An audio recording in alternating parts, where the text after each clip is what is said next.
और डॉक्टर साहब, क्या हालचाल, कैसी चल रही तैयारी? बढ़िया चल रही है नीट की? अच्छा लगा ना सुन के डॉक्टर साहब? ऐसे ही मजा आएगा बेटा जब तुम डॉक्टर बन जाओगे। चलो आज क्या करने वाले हैं, आज हम करंट इलेक्ट्रिसिटी चैप्टर के 2023-24 के टॉप 10 पीवाईक्यूज करने वाले हैं। कितने? टॉप 10। और तुमको प्लस एक होमवर्क मिलेगा, ठीक है? एक होमवर्क मिलेगा जो तुम्हें खुद सॉल्व करना है और आंसर करना है, ठीक है?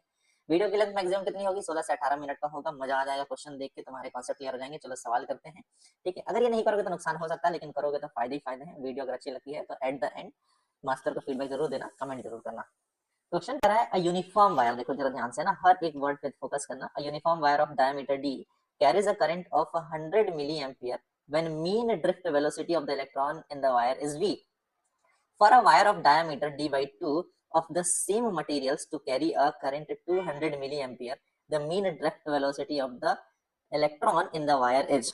तो देखो एक फॉर्मूला होता है I बराबर NEAVD। यहाँ पर I होता है करंट, N होता है नंबर इलेक्ट्रॉन डेंसिटी, E होता है charge on one electron, A होता है area of cross section of wire और VD है आपका ड्रिफ्ट वेलोसिटी। अब अगर मैं बात करूं E charge on one electron, ये एक कांस्टेंट टर्म है, ये कांस्टेंट है। ये number electron density for same material, ये भी कांस्टेंट है। अब अगर ये दोनों कांस्टेंट है तो हम क्या लिख सकते हैं? हम लिख सकते हैं I is directly proportional to AVD, लिख सकते हैं। क्योंकि एरिया भी क्या होता है? एरिया होता है pi r square divided by 2, pi r square by 2, ये होता है पाई आर स्क्वायर बाई 2। अब देखो यहाँ पर जो कि रेडियस कितना होता है? पाई आर स्क्वायर होता है बेसिकली, लेकिन हम मैं क्या बोल रहा हूँ, तो पाई होता है किसके बराबर? 2 डायमीटर बाई 2, डायमीटर बाई 2 के बराबर होता है। ये रुको, ये इसको, ठीक है, पाई आर स्क्वायर होता है। वो 2 कहाँ से आया? 2 नहीं आएगा, मैं बता रहा हूँ कितना आएगा। एरिया होता है हमारा पाई आर स्क्वायर। अब यहाँ पर मैं क्या रख दूंगा भाई? मैं रख दूंगा आर की जगह D by 2, pi D square by 4, pi D square by 4 आएगा। अब इसमें से पाई और 4 कांस्टेंट है, तो मैं इस फॉर्मूले को और क्या लिख सकता हूँ? इसको लिख सकता हूँ I is directly proportional to D square into V D.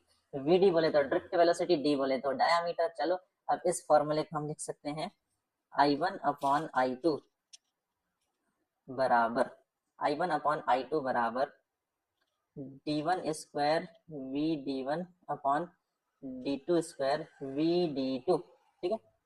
ये लिख सकते हैं। चलो वैल्यूज पुट कर दो। आई वन कितना है? 100 मिली एम्पियर।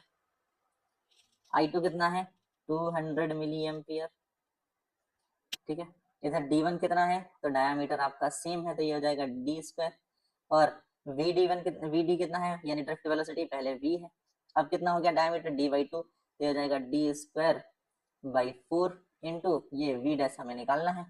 ये देखो ये कट गया, ये कट गया, ये डी स्क्वायर से डी स्क्वायर कैंसिल हो गया, 4 ऊपर चला जाएगा, इधर बचा 1/2। ये क्या हो गया? ये 4 ऊपर चला गया, ये हो गया 4v upon V dash. V dash का मल्टीप्लाई इधर होगा, 2 का मल्टीप्लाई इधर होगा, तो V dash is equal to 4 v into 2, that is 8v। तो जो हमारा ड्रिफ्ट वेलोसिटी है वो कितना हो जाएगा? 8 टाइम्स हो जाएगा, 8 गुना हो जाएगा। ऑप्शन बी जो है वो करेक्ट हो जाएगा, ऑप्शन बी करेक्ट हो जाएगा, ठीक है? चलो अगला सवाल।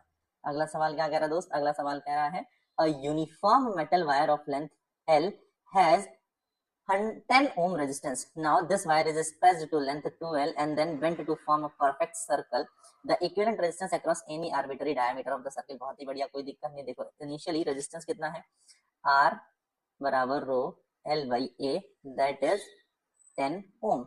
हमसे कह रहा है कि हम क्या कर रहे हैं भाई साहब? हम जो है इस रेजिस्टेंस जो वायर है इसको हम स्ट्रेच कर रहे हैं, मटेरियल तो सेम ही रहेगा, स्ट्रेच करके लेंथ को 2L कर दे रहे हैं। तो भाई वॉल्यूम तो कांस्टेंट रहेगा ना। अगर लेंथ आपका 12 हो गया तो एरिया हाफ हो जाएगा, क्योंकि वॉल्यूम हमें कांस्टेंट रखना है, सेम वायर है। ये कितना हो गया? ये 2 ऊपर चला जाएगा, ये हो जाएगा 4 रो L बाई A।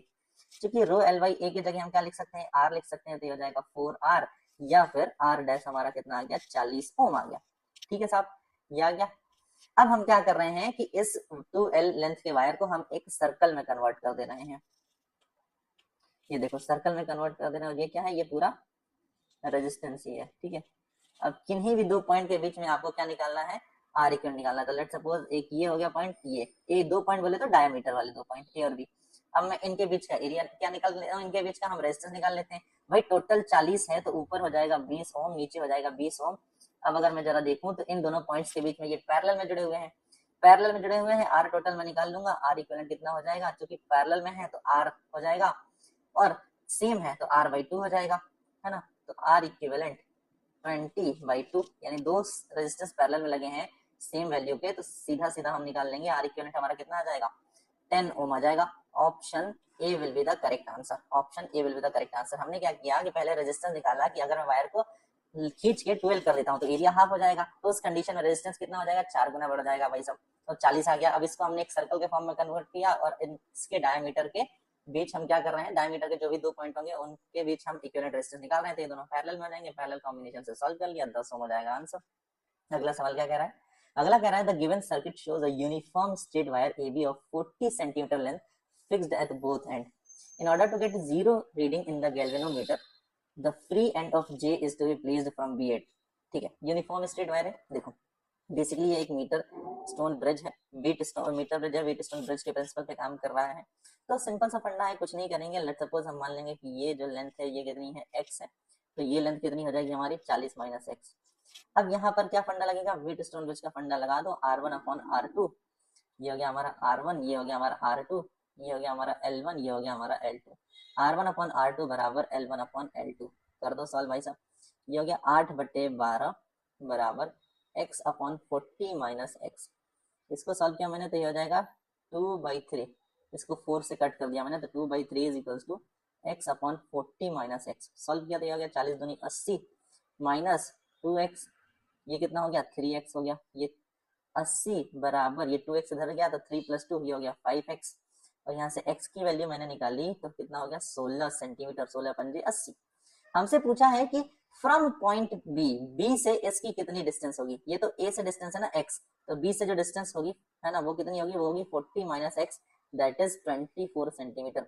तो point j from b is 24 centimetre, option D will be the correct answer. ठीक है, मीटर आपको क्या करना था, वेट स्टोन ब्रिज का कॉन्सेप्ट लगाना था, R1/R2 बराबर L1/L2 हो जाएगा सर।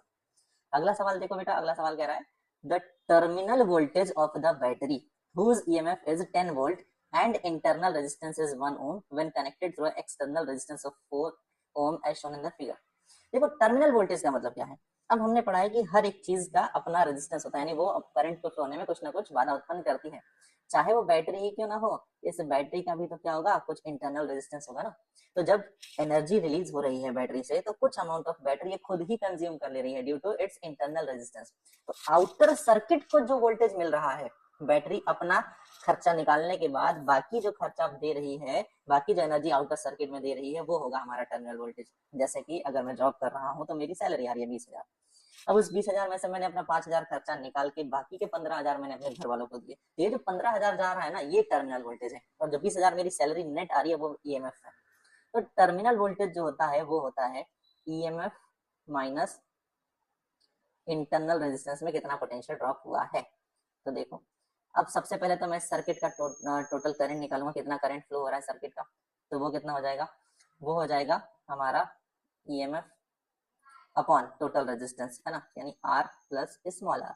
तो टोटल हमारा EMF कितना है 10 वोल्ट, टोटल रेजिस्टेंस हो गया 4 + 1 5, तो I जो है इस सर्किट में 2 एम्पियर का करंट फ्लो हो रहा है। अब मैं निकालूंगा EMF कितना है 10 वोल्ट है, माइनस ये हो गया मेरा 2 एम्पियर का करंट, और इंटरनल रेजिस्टेंस कितना है मेरा 1 ओम है। तो जो टर्मिनल वोल्टेज आ रहा है वो आ रहा है मेरा 8 वोल्ट, यानी ये 8 वोल्ट जो वोल्टेज है ये आउटर सर्किट को मिल रहा है। ठीक है, तो 8 वोल्ट बोले तो ऑप्शन सी करेक्ट हो जाएगा। आगे बढ़ते हैं, अगला सवाल देखते हैं दोस्त। अगला सवाल क्या कह रहा है, कह रहा है the wire of length L and resistance 100 ohm is divided into 10 equal parts। Okay, the first 5 parts are connected in series and the next 5 parts are connected in parallel। The combination are again connected in series। The resistance of this final combination is। बहुत ही simple सवाल है। अब एक wire है, ठीक है, जिसका resistance कितना है 100 ओम है। अगर मैं इसको 10 इक्वल पार्ट में डिवाइड करता हूँ तो हर एक पार्ट का रेजिस्टेंस कितना होगा 10 ओम हो जाएगा हर एक पार्ट का। अब उसमें से 5 को क्या किया इसने सीरीज में जोड़ दिया, 2 3 4 एंड 5। 5 को सीरीज में जोड़ने के बाद इसने 5 को जोड़ दिया पैरेलल में, 1 2 3 4 और ये 5, इसने 5 को जोड़ दिया पैरेलल में। ठीक है, अब बोल रहा है कि आप इस वापस से जैसे 5 को सीरीज में जोड़ा, 5 को पैरेलल में और फिर उनको सीरीज में जोड़ दिया, तो अब इनका इक्विवेलेंट निकालो। तो भाई देखो इन पांचों का है, हर एक का 10 ओम है, तो टोटल कितना हो गया 50 ओम। ठीक है, ये हो गया 50 ओम। फिर हर एक का 10 ओम है 5 लगे हुए हैं तो सीधे आप क्या कर दोगे 10 डिवाइडेड बाई 5। तो इन दोनों की वजह से, इन पांचों की वजह से जो पैरेलल में जुड़े हैं, जो आर इक्विवेलेंट है वो कितना हो जाएगा दोस्त, तो वो हो जाएगा 2 ओम, क्योंकि 10 ओम का एक रेजिस्टेंस है, टोटल 5 जुड़े हैं तो 10/5 ये हो जाएगा 2 ओम। फिर ये दोनों सीरीज में हो गए, इन दोनों को जोड़ेंगे तो जो आर टोटल आता है मेरा वो हो जाएगा 52 ओम। 52 ओम समझ में आया कैसे? भाई एक वायर था एल लेंथ का जिसका रेजिस्टेंस 100 ओम था, उसको मैंने 10 पार्ट में तोड़ा तो हर एक पार्ट का रेजिस्टेंस आया 10 ओम। उन 5 को मैंने पहले सीरीज में जोड़ा और रिमेनिंग 5 को मैंने पैरेलल में जोड़ा, फिर इन दोनों कॉम्बिनेशन को सीरीज में जोड़ दिया तो ये 10 10 10 10 टोटल हो गया 50। ये 10 10 10 ये कितना हो गया 2, 50 और 2 52 हो गया। कौन सा ऑप्शन मैच हो रहा है? बी वाला ऑप्शन मैच हो रहा है, 52 ओम हो जाएगा रेजिस्टेंस। आगे बढ़ते हैं छठवें सवाल पे। छठवां सवाल क्या कहता है भाई? छठवां सवाल कह रहा है बेटा नीट 2024 का है, two heaters A and B have a power rating 1 kilowatt and 2 kilowatt respectively. Those two are first connected in series and then in parallel to a fixed power source. Okay. The ratio of power output for these two cases, देखो power क्या होता है, P बराबर होता है V square by R। अब कह रहा है कि सेम पावर सोर्स से कनेक्ट कर रहा है, फिक्स्ड पावर सोर्स से कनेक्ट कर रहा है, यानी P कांस्टेंट है तो यहाँ सॉरी V कांस्टेंट है तो क्या हो जाएगा P1, या फिर मैं लिखता हूँ PA अपॉन PB हो जाएगा किसके बराबर हो जाएगा, RB अपॉन RA के बराबर हो जाएगा। होगा ना दोस्त? अब देखो पी ए कितना दे रखा है, ये दे रखा है मुझे 1 किलोवाट और पी बी कितना दे रखा है 2 किलोवाट। तो R B upon R A ये कैंसिल हो गया और यहाँ से मुझे एक रिलेशन मिल गया, मुझे एक रिलेशन मिल गया किसके बीच में, आर बी और आर ए के बीच में। क्या रिलेशन मिला कि आर ए बराबर 2RB, ये मुझे रिलेशन मिल गया। अब देखो जब मैं इनको सीरीज में जोड़ता हूँ, सीरीज में जोड़ता हूँ तो पी एस कितना हो जाएगा V square by R total. R total कितना हो जाएगा सीरीज में 2 ओम प्लस 1 3 ओम, यानी मैं 3R लिख सकता हूँ। मैं जब इनको पैरेलल में जोड़ता हूँ, ठीक है, मैं जब इनको पैरेलल में जोड़ता हूँ तो दोस्त क्या हो जाएगा पी पी ये हो जाएगा V square upon R total कितना हो जाएगा, एक 2 ओम का रेजिस्टेंस है और एक 1 ओम का रेजिस्टेंस है तो कितना हो जाएगा R1 R2 upon R1 plus R2, ये होता है पैरेलल में तो हो जाएगा 2R into R upon R plus 2R। ये कितना हो गया दोस्त, ये हो गया 2R स्क्वायर अपॉन 3R, बोले तो 2R बाई 3 ये होगा। तो हो जाएगा 2R बाई 3, तो 3 ऊपर चला जाएगा, 2R बाई 3 3 ऊपर चला जाएगा तो जो मेरा पैरेलल में आया पावर आउटपुट वो हो गया 3V स्क्वायर बाई 2R। अब मुझे क्या करना है, मुझे निकालना है रेशो। किसका रेशो निकालना है, तो मुझे रेशो निकालना है आपका सीरीज टू पैरेलल, यानी P S upon P P. देखो पी एस हो जाएगा मेरा V square by 3R, P P हो जाएगा मेरा 3V स्क्वायर बाई 2R। इसका मल्टीप्लाई इसमें होगा, इसका मल्टीप्लाई इसमें होगा, ये हो जाएगा 2RV square upon 3R into 3V square. V square से वी स्क्वायर कैंसिल, आर से आर कैंसिल और ये हो गया 2/9 P S upon P P, यानी सीरीज में power output divided by parallel में आउटपुट इज इक्वल्स टू 2/9। कौन सा ऑप्शन मैच हो रहा है दोस्त, बी वाला ऑप्शन मैच हो रहा है। समझ में आ रहा है ना? अबे तुम लोग ये बताओ कि तुमको सवाल समझ में आ रहा है ना, ऐसा तो नहीं कि हम सॉल्व करवाए जा रहे हैं तुमको समझ नहीं आ रहा, पढ़ लेना पड़ रहा हो। तो एक बार कमेंट करके बताओगे, फीडबैक दोगे तब तो हम फिर समझेंगे कि तुमको समझ में आ रहा है कि नहीं, कहीं मंद बुद्धि तो नहीं हो, नहीं तो बाद में पता चले मेहनत करने के बाद अरे तो मंद बुद्धि निकले। चलो अगला सवाल 2024 का, choose the correct circuit which can achieve the bridge balance. Bridge balance ठीक है साहब, ब्रिज बैलेंस बोल रहे तो R1, ये देखो R1 R2 R3 R4, तो क्या होना चाहिए भाई, ये R1 अपॉन R3 बराबर R2 अपॉन R4 होना चाहिए। अब मैं R1 की बात करूं तो 10, R3 की बात करूं तो 15, R2 की बात करूं तो 10, और यहाँ पे देखो अब भाई 10/15 मतलब 2/3 का होना चाहिए क्या रेशो, मतलब नीचे भी 15 होना चाहिए, पर मुझे सिर्फ 5 ओम दिख रहा है प्लस। अब जरा गौर से देखो तो तुमको यहाँ पे एक और चीज दिखेगी, गौर से देखो तो ये मैं इस चीज की बात कर रहा हूँ, ये क्या है, ये है एक डायोड, और डायोड में तुम्हें पता है करंट सिर्फ एक डायरेक्शन से फ्लो होता है। अब जरा देखो तो इस डायोड का जो नेगेटिव टर्मिनल है, नेगेटिव टर्मिनल जो है ये इससे जुड़ा हुआ है, इससे, इस टर्मिनल से, तो कौन सा डायोड हो गया, फॉरवर्ड बायस डायोड, यानी इसमें करंट फ्लो होगा, फॉरवर्ड बायस डायोड में, फॉरवर्ड बायस डायोड में करंट फ्लो होगा। मतलब ये आपका सीरीज में लगा है और डायोड कोई भी रेजिस्टेंस की वैल्यू ले सकता है, करंट फ्लो करवा सकता है आसानी से। तो ये हमारा डायोड जो हो जाएगा 10 ओम का हो जाएगा रेजिस्टेंस, तो ये पूरा हमारा इस व्हीटस्टोन ब्रिज को बैलेंस कर देगा, ये हमारे ब्रिज को बैलेंस कर देगा। गैल्वेनोमीटर में रीडिंग क्या होगा आपका 0 दिखाई देगा, बिल्कुल सही है, तो ऑप्शन ए करेक्ट हो जाएगा। यहाँ देखो ये किस में लगा है आपका, ये फॉरवर्ड वायर्स में नहीं लगा हुआ है, तो यहाँ पर करंट फ्लो नहीं होगा, तो ये हमारा काम ही नहीं करेगा सर्किट, ये पैरेलल में लगा कोई सेंस नहीं है। यहाँ पे ये अगेन वही बी वाला कॉम्बिनेशन हो गया, तो ये भी काम नहीं करेगा बी वाला। ये देखो पॉजिटिव टर्मिनल से जुड़ा हुआ है, ये आपका जो एंड अपोजिट इसका नेगेटिव से जुड़ा हुआ है, यहाँ पे भी तो वही हो रहा है, आपका जो अपोजिट एंड नेगेटिव से जुड़ा हुआ है, तो ये कंडीशन नहीं होगी, यानी बी और डी सेम है, सर्किट बस ए वाला आपका अलग है, तो सही हो जाएगा आंसर ए वाला। ठीक है, चलो डायोड का कॉन्सेप्ट लगाना था, डायोड आपको बस देखना था, उसमें छुपा हुआ है। रेजिस्टेंस दिया है कार्बन रेजिस्टेंस का, कलर कोड आपको डिटरमाइन करना है, तो देखो ये जो लिखा हुआ है 22,000 प्लस माइनस 5%, तो इसको बेसिकली हम क्या लिख सकते हैं, इसको हम लिख सकते हैं 22K, 22K ओम, ये तो है 22K ओम प्लस माइनस 5%। अब जो हमारे कार्बन रेजिस्टेंस होते हैं ना, उसमें टोटली 4 बैंड होते हैं। टोटल कितने बैंड होते हैं दोस्त? 4 बैंड होते हैं। तो ये होता है हमारा फर्स्ट बैंड, जो कि फर्स्ट डिजिट शो करता है। हमारा जो सेकंड बैंड होता है वो हमारा सेकंड डिजिट शो करता है। जो हमारा मल्टीप्लायर होता है वो हमारा थर्ड बैंड शो करता है, एंड जो टॉलरेंस होता है वो हमारा फोर्थ बैंड शो करता है। अब चूंकि फर्स्ट बैंड का नंबर 2 है, तो 2 नंबर का मतलब क्या हो गया, ये किस कलर का होगा? रेड कलर का। सेकंड बैंड जो है वो 2 है उसका डिजिट, तो ये भी 2 का कलर होता है रेड। फिर थर्ड बैंड जो है वो हमारा मल्टीप्लायर है, मल्टीप्लायर कितना है?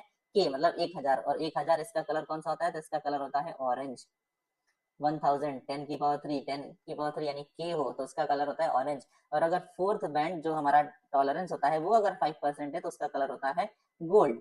तो भाई हम इस पूरे रेजिस्टेंस का, कार्बन रेजिस्टेंस का कलर बता सकते हैं, जो कि होगा रेड, रेड, ऑरेंज, गोल्ड। हमसे क्या पूछा है? हमसे पूछा है भाई थर्ड बैंड का। थर्ड बैंड का कलर क्या है? ऑरेंज है, यानी ऑप्शन बी जो है करेक्ट हो जाएगा। थर्ड बैंड का कलर, बहुत ही सिंपल सवाल था। चलो अगला सवाल देखें। अगला सवाल क्या कह रहा है दोस्त? अगला सवाल कह रहा है the magnitude and direction of the current in the following circuit. अब देखो ये 2 ओम, 1 ओम, 7 ओम तीनों किस में लगे हैं? सीरीज में। तो सबसे पहले तो आर टोटल मैंने निकाल दिया, सीरीज में लगे तो 7 2 9 और 1 10 ओम, ये हो गया मेरा आर टोटल। अब देखो यहाँ पर पॉजिटिव टर्मिनल, यहाँ पर पॉजिटिव टर्मिनल, ये 10 ओम की वजह से करंट की डायरेक्शन इधर होगी, और सॉरी 10 वोल्ट वाले सेल की वजह से करंट की डायरेक्शन इधर होगी, और 5 वोल्ट वाले सेल की वजह से करंट की डायरेक्शन इधर होगी। तो ये क्या होगा, एक दूसरे के इफेक्ट को कैंसिल आउट करेंगे, तो जो हमारा नेट ईएमएफ होगा वो कितना हो जाएगा? वो हो जाएगा 10 minus 5, that is 5 volt. 5 volt हो जाएगा। और नेट करंट की डायरेक्शन क्या होगी? नेट करंट की डायरेक्शन ये रहेगी, बड़े वाले सेल की डायरेक्शन में। अब अगर मैं करंट निकालूं तो करंट कितना हो जाएगा? नेट ईएमएफ कितना आया है? 5 वोल्ट, और टोटल रेजिस्टेंस कितना है? 10। तो करंट जो फ्लो होगा वो होगा 0.5 एम्पियर, और उसकी डायरेक्शन क्या होगी? ए से बी, ए से बी ये होगी डायरेक्शन, जो कि ये इस सेल से करंट की डायरेक्शन होती है वही होगी। तो ए से बी होगा, करंट 0.5 एम्पियर होगा, 0.5 एम्पियर ए टू बी, बिल्कुल सही है, ऑप्शन ए करेक्ट हो जाएगा। 0.5 एम्पियर और करंट क्या होगा? ए टू बी। अगर यहाँ देखो तो 5/9 नहीं, 1.5 नहीं, 0.2 नहीं, ऑप्शन ए जो है हमारा करेक्ट आंसर हो जाएगा। बहुत सिंपल है। अगला सवाल कह रहा है 10 resistor each of resistance R are connected in series to a battery of EMF E and negligible internal resistance, then those are connected in a parallel to the same battery, the current increase and times the value is। अरे बहुत simple है, देखो series की बात करूं है ना, तो सीरीज में जो करंट होगा वो कितना हो जाएगा? EMF E, और 10 रेजिस्टर्स हैं, हर एक का रेजिस्टेंस R है, तो टोटल रेजिस्टेंस कितना हो जाएगा? R plus R plus R, that is 10R। तो सीरीज कॉम्बिनेशन में जो टोटल करंट फ्लो होगा वो इतना फ्लो होगा। वहीं अगर मैं बात करूं पैरेलल कॉम्बिनेशन में, तो उसमें जो करंट फ्लो होगा वो हो जाएगा EMF upon R total. 10 resistance है, हर एक रेजिस्टेंस का हर एक रेजिस्टर का रेजिस्टेंस कितना है? आर। तो कितना हो जाएगा? आर टोटल हो जाएगा R/10, R/10 जो कि हो जाएगा 10 ई अपॉन आर। तो जो पैरेलल कॉम्बिनेशन में करंट फ्लो होगा वो फ्लो होगा 10E/R टाइम्स 10E/R टाइम्स। ठीक है, अब देखो करंट कितने की इंक्रीज हुआ, तो अगर मैं यहाँ से दोनों को बराबर करूं तो E/R की जगह मैं क्या लिख सकता हूँ? इस यहाँ से E/R की जगह मैं लिख सकता हूँ 10IS। IS मतलब सीरीज में फ्लो होने वाला करंट, तो IP is equals to 10 into 10IS, तो IP बराबर 100IS। तो जो पैरेलल कॉम्बिनेशन में करंट फ्लो हो रहा है वो सीरीज कॉम्बिनेशन में फ्लो होने वाले करंट की तुलना में 100 टाइम्स ज्यादा है, तो ए सही हो जाएगा करेक्ट आंसर। समझे? चलो अब ये एक क्वेश्चन तुम्हारे लिए, जो कि तुमको सॉल्व करके और चैट बॉक्स में इसका आंसर देना है। पढ़ो सवाल क्या कह रहा है। सवाल कह रहा है the resistance of platinum wire at 0 degree Celsius is 2 ohm and 6.8 ohm at 80 degree Celsius. The temperature coefficient of the resistance of the wire is 2023 का क्वेश्चन है। चलो हिंट देता हूँ, फॉर्मूला लगता है इसमें R बराबर RO 1 plus alpha del T. ये क्या है 0 डिग्री सेंटीग्रेड पे रेजिस्टेंस, और ये आपका जो भी गिवन टेम्परेचर है उस टेम्परेचर पे रेजिस्टेंस। अल्फा क्या है आपका टेम्परेचर कोएफिशिएंट है। तो ये सॉल्व करो और बताओ क्या आंसर हो जाएगा, ठीक है। और अगर वीडियो अच्छा लगा है तो कमेंट जरूर करना, फीडबैक जरूर देना, चैनल पे नए हो तो सब्सक्राइब कर लेना फटाफट। मिलेंगे नेक्स्ट चैप्टर में इलेक्ट्रोस्टैटिक के क्वेश्चन करते हुए, ठीक है।